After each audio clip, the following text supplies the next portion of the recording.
أما الآن المجلس الأمن عبارة عن قطاعية أمنية، قطاعية سياسية لأصحاب المقاعد الدائمة، يحميهم ويستخدموه ضدنا، وبالتالي لا يسمى مجلس أمن، مجلس رعب.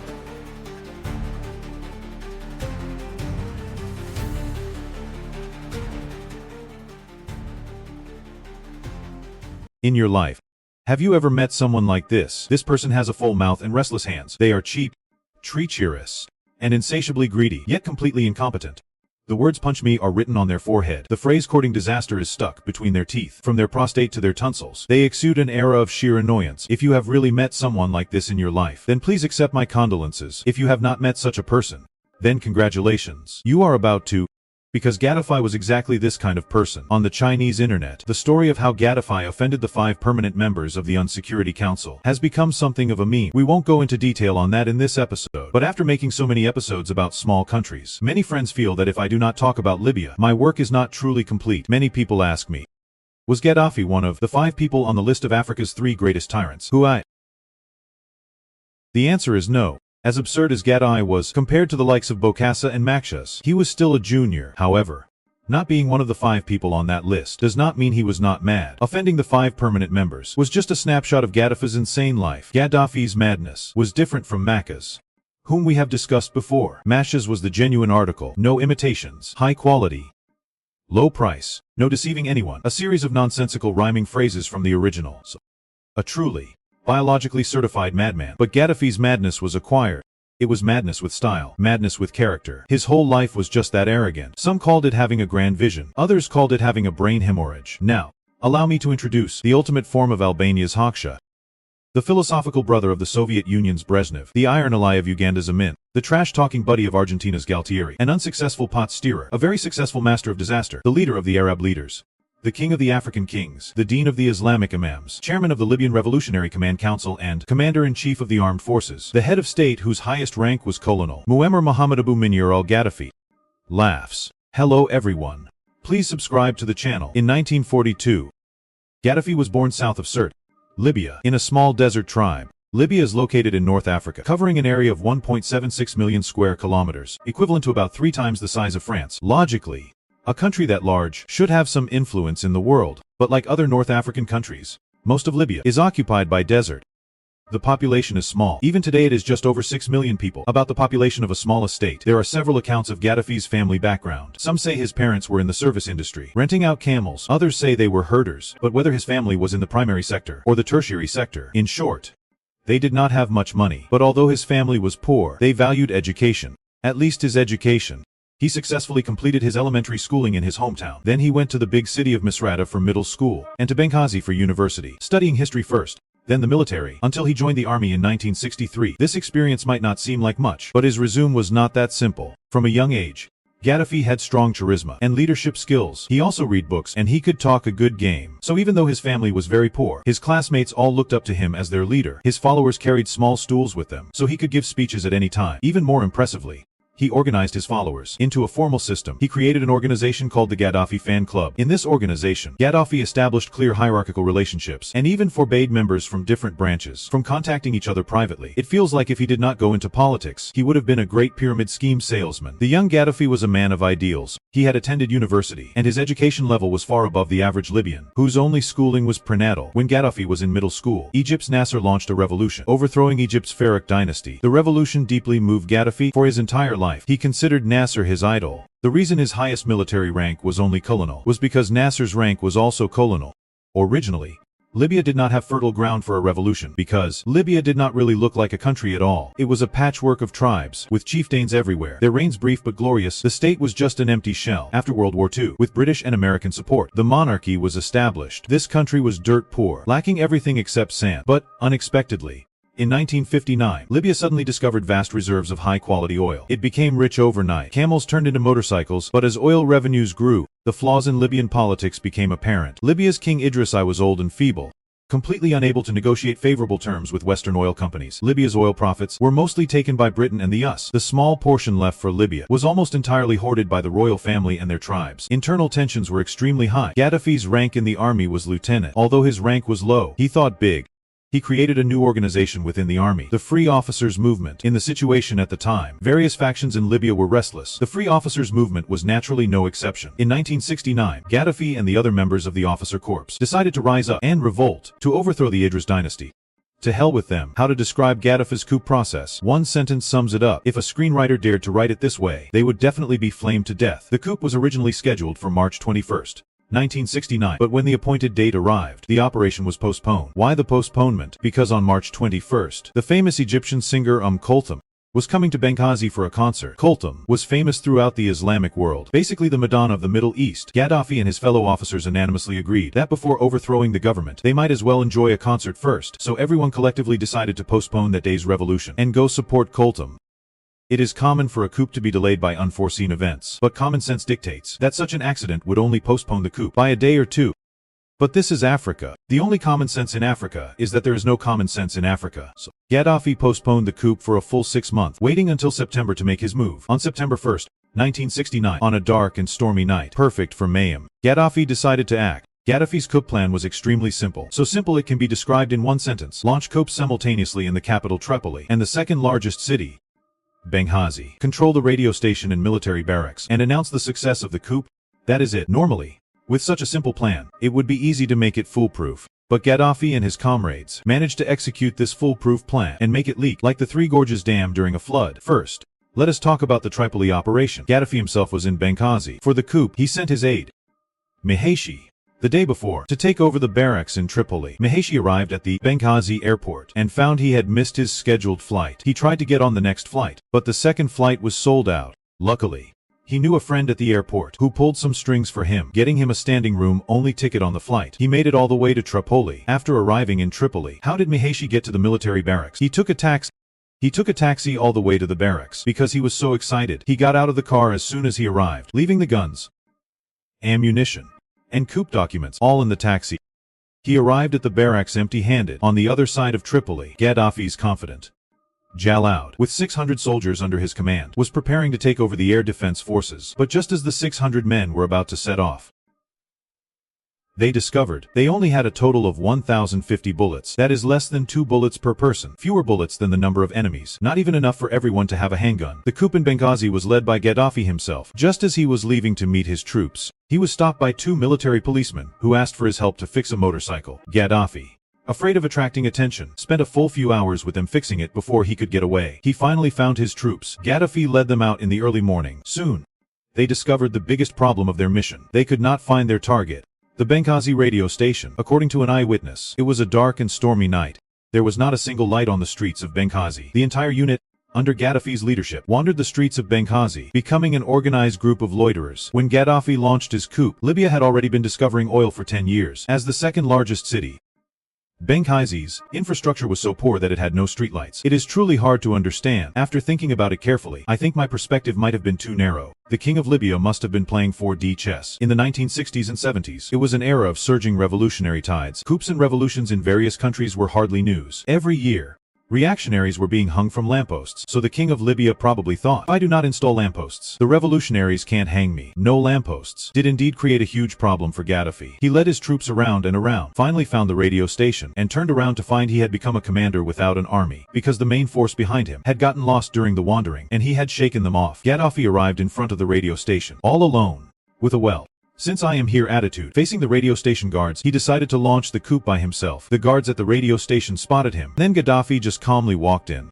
To the guards, he was just an ordinary officer. Why would they stop him from entering the radio station building? Then Gaddafi smoothly entered the broadcasting room, pulled out his gun, and stated his intentions. The radio station staff offered no resistance. They very calmly helped Gaddafi set up the equipment and let him deliver his coup success speech in the capital, Tripoli. Although the coup forces had less than 2 bullets per person, less firepower than a 19th century peasant rebellion, the government side simply did not resist at all. The coup plotters very smoothly took over the capital's key locations. At the time, the king of Libya was still abroad. The country was being run by Crown Prince Hassan. During the coup, this prince was dead drunk and failed to react in any way. Who knows what kind of drinks got him into that state? At 6:30 in the morning, Gaddafi gave his speech, announcing the establishment of a new regime, but even as he was giving the speech, he could not believe he had actually succeeded, fearing repercussions. He did not even dare to reveal his name. He had not even prepared a script before the coup. In his excitement, he said he had been preparing for this coup for 10 years. That was a lie. It proves Gaddafi was lying from day one. If it was true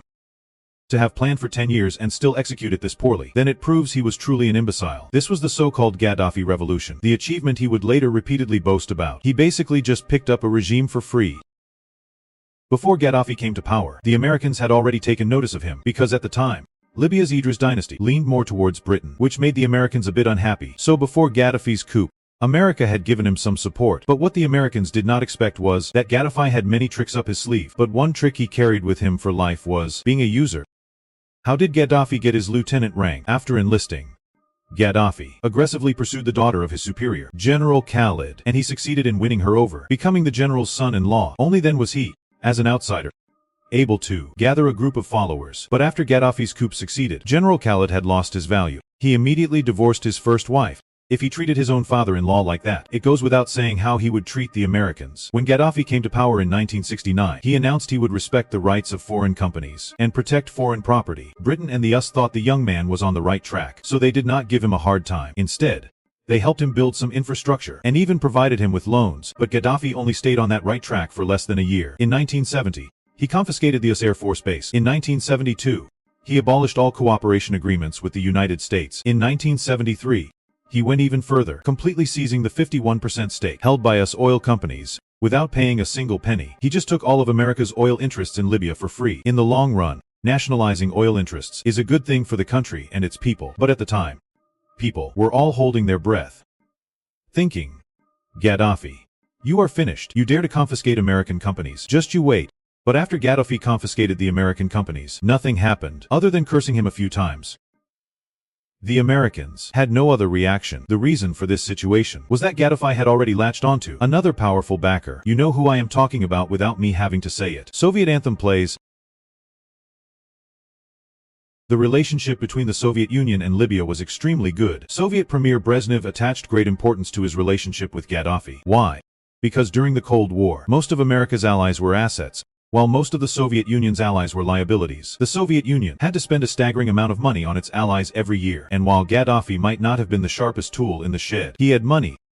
The Soviet Union's other allies took Soviet weapons for free, without so much as a maybe next time. But Gaddafi actually paid. The scale of the weapons he purchased from the Soviet Union was astonishing. He bought 18 battalions worth of air defense missiles alone. He became one of the very few allies at the time who could actually give his big brother a little something back. In hindsight, statistics show that Gaddafi purchased a cumulative total of $10 billion worth of arms from the Soviet Union. Because Gaddafi had money, Brezhnev's attitude towards Gaddafi could almost be described as doting. Late one night in the early spring of 1978, the Soviet air defense forces suddenly detected on their radar a plane with Libyan markings entering Soviet airspace without any clearance. The Soviet Air Force urgently contacted the plane and received the reply that it was Gaddafi's private jet. He had urgent business with Brezhnev. The Soviet officials did not dare to be negligent. They woke up the then first Deputy Minister of Foreign Affairs, Kuznetsov, and informed him of the situation. The Deputy Minister said, no matter why Gaddafi has come, go to the airport to welcome him immediately. In the early morning of a Soviet spring, the Deputy Minister, along with a large group of Soviet diplomats, hurriedly arrived at the airport.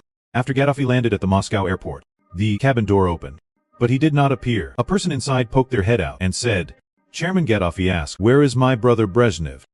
Brezhnev was born in 1906. Gaddafi was born in 1942. If Brezhnev had had a child, he would have been old enough to be Gaddafi's grandfather. But that did not stop him from calling Brezhnev brother. Hearing the question, the Soviet diplomats replied, due to the lack of prior notice, Comrade Brezhnev is unable to come and greet you. The first deputy minister of the Soviet Foreign Ministry, Comrade Kuznetsov, is here. Please. Chairman Gaddafi, go to the state guesthouse to rest first. You will meet with Comrade Brezhnev tomorrow. But after hearing this, the person on the plane said nothing and slammed the cabin door shut and did not show their face again. But the plane did not leave either. It just sat quietly on the tarmac. The Soviet diplomats, in the cold wind of the early Soviet spring morning, stood on the tarmac, blasted by jet engine exhaust. For a full 2 hours, the staff of the Libyan embassy kept loading onto the plane a type of mineral water from Stalin's hometown. After 2 hours, the mineral water was loaded, and Gaddafi started the plane and went home.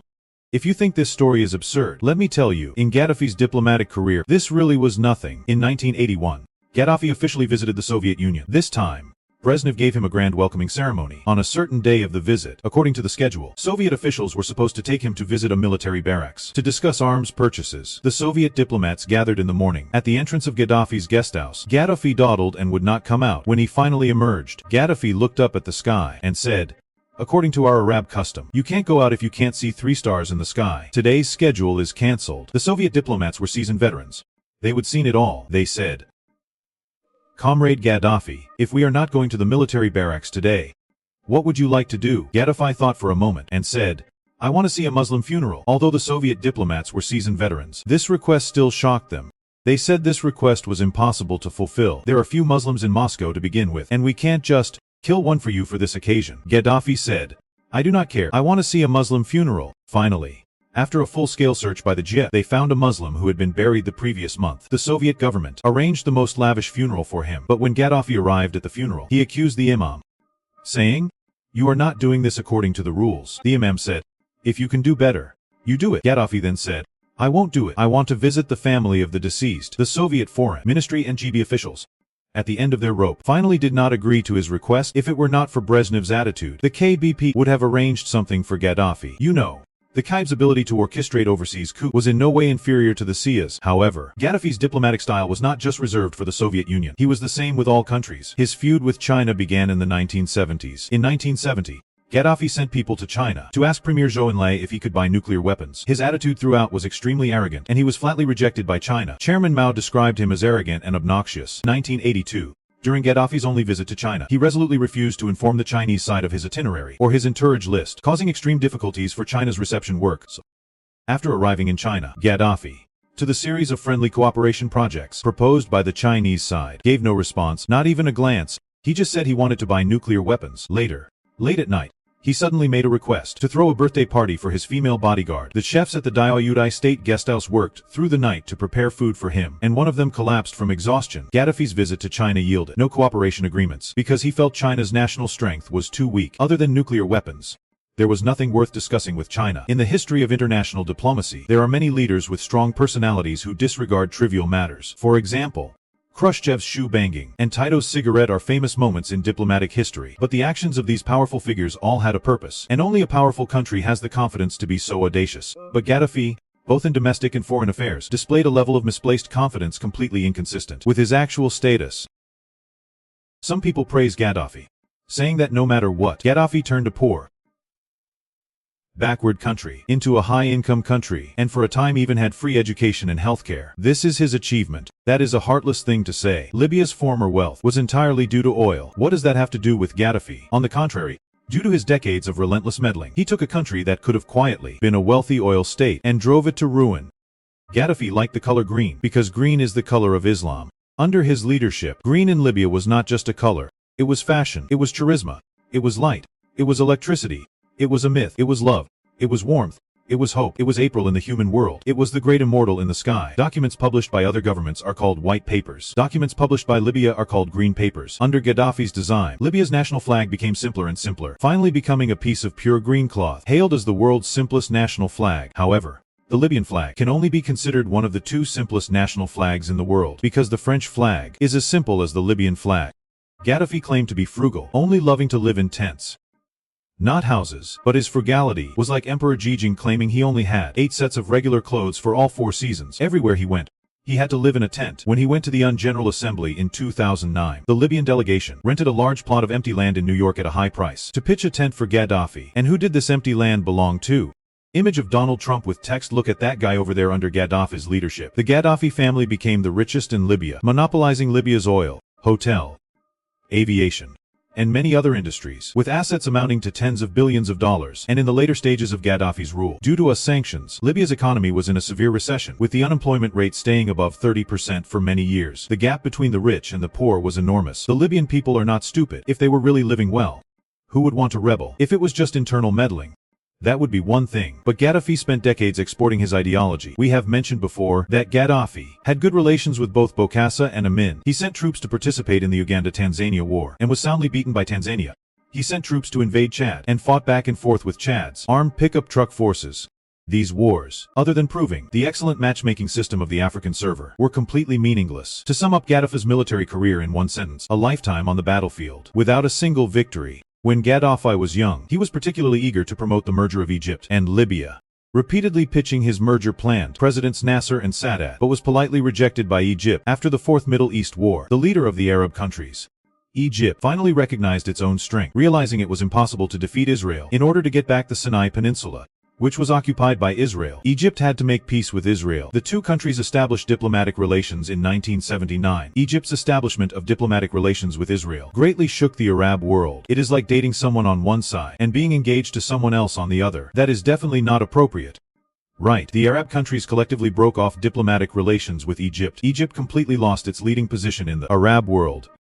But what no one noticed was that Gaddafi became energized from then on. Gaddafi felt that with Egypt gone, it was his time to shine. From then on, whenever anything happened in the Arab world, Gaddafi was the first to jump out and express his opinion. He expressed his opinion on a wide range of issues, but almost no one supported him. The reason is simple. What kind of power do you have to be making statements? Do you really think you are playing Risk? Seeing that he could not make a name for himself in the Arab world, Gaddafi turned his attention to Africa. He, a white man, suddenly seemed to become the long-lost brother of black people.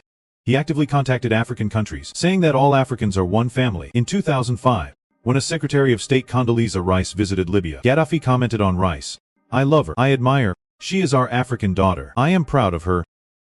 He gave Rice a large diamond ring and a photo of himself, and invited Rice to a private dinner for two, basically a public courtship of Rice. It was extremely cringeworthy. Later, after his regime fell, a photo album was found in his house. The album was titled My Dearest, and it was filled with photos of Rice. Gaddafi's Africa policy achieved remarkable results. He made outstanding contributions to the establishment of the African Union. After the African Union was established, Gaddafi proposed several ideas: establish an African republic, create Africa's own army, and abandon the African Fram. He once gathered over 200 African chiefs and had them crown him the King of Kings of Africa. These actions were basically a slap in the face to France. You know, for a big country to act like France is a joke. For a small country to act like France is suicide. Gaddafi's Africa strategy successfully created a feud with France. Prior to this, Britain and the US were already at odds with Gaddafi. Gaddafi's actions against Britain and the US included, but were not limited to, setting off a bomb in a West Berlin nightclub, killing American soldiers and injuring over 200 people, bombing a Pan Am flight, causing 270 deaths, and bombing newsstands in the UK that sold publications opposing Gaddafi. During the Falklands War between Britain and Argentina, Gaddafi supported Galtieri, giving Argentina all kinds of support except actual help. Regarding Gaddafi's madness, US President Reagan called him the Mad Dog of Africa. The US and UK organized 2 large-scale airstrikes, hoping to get rid of Gaddafi by bombing him, but they did not succeed. Some people say Gaddafi was an anti-American hero. I do not know what kind of hero targets civilians. And even if he was anti-American, Gaddafi did not stick to it to the end. He always had a flexible moral compass in this regard. In 2003, the fall of Saddam Hussein had a huge impact on Gaddafi. He announced that Libya was abandoning its research into weapons of mass destruction and was willing to accept inspections. He also compensated the families of the victims of the Lockerbie bombing and opened up the domestic oil industry to the West. And to show his pro-American attitude, Gaddafi made a decision that betrayed his own kind. He publicly supported Chechnya, making an effort to cut ties with Russia. Originally, Gaddafi's conciliatory attitude led to a relaxation of Western sanctions against him. The US once removed him from the sanctions list. But Gaddafi's problem was that he knew in his heart that he had backed down, but he still did not change his diplomatic philosophy. And what was Gaddafi's diplomatic philosophy? Simple trash talk, the ultimate enjoyment. Never won a fight, never lost an argument. He took the French president to visit the site of the American bombing, stuck his foot in front of the British Prime Minister, and deliberately farted loudly at the Prime Minister. During a visit to Italy, he wore a photo of an Italian persecuted Libyan national hero on his chest. The purpose of diplomatic activities is to foster good communication, but Gaddafi turned diplomacy into a personal performance to humiliate other leaders. In 2009, at Libya's request, the EU, on humanitarian grounds, released the Lockerbie bombing suspect, who was in the late stages of cancer, Megrahi.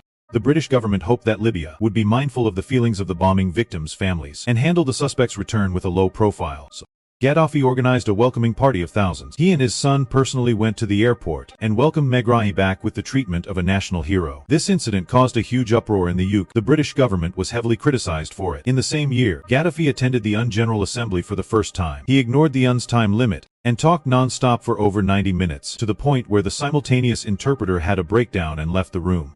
But he was still talking. In his speech, Gaddafi said, "The United Nations was just a place for empty talk, an empty shell that only served the permanent members of the Security Council." He said it should be renamed the Terror Council. In his speech, he threatened to tear up the UN Charter, and finally threw the UN Charter aside, completing his first and last performance at the UN. It became a famous moment in UN history. However, what he said was not entirely without reason. The UN is indeed not a platform for small countries to have a voice. The only place a small country can have a voice is on our channel. Domestically, Gaddafi always maintained a high-pressure stance. He publicly hanged university students who opposed him, and he also dispatched 1,200 inmates in a 3-hour period. Under his rule, Libya's middle class and intellectuals, fled in large numbers. This group formed anti-Gaddafi organizations abroad. Well, one day, protesters came to protest in front of the Libyan embassy in the UK. Gaddafi ordered the embassy staff to open fire on the crowd with machine guns, killing and injuring many people, including a British police officer. Gaddafi never seemed to realize that he would have to pay a price for his actions. In 2011,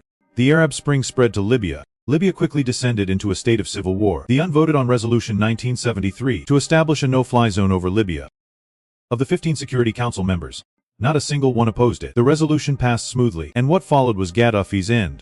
On October 20, 2011, the last stronghold of the desperate Gaddafi regime, Sirte, was captured by opposition forces. Gaddafi was pulled out of a drainage pipe.